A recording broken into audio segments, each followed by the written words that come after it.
Welcome to Pindar Poetry. We hope you learned something new.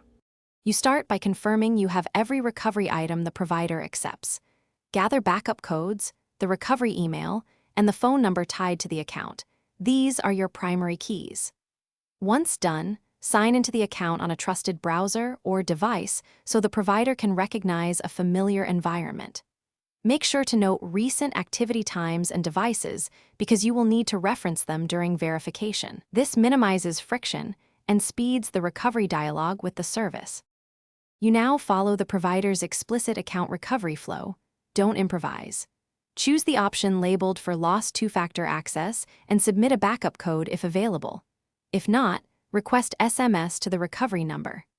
Once you select a verification channel, respond promptly and accurately. If asked for identity documents or device fingerprints, upload clear photos and include precise account details. Make sure to explain the situation succinctly in any text box so the reviewer can match your evidence quickly. Once the provider grants access, immediately remove unknown or lost 2FA devices and issue new backup codes. This prevents reuse of compromised tokens.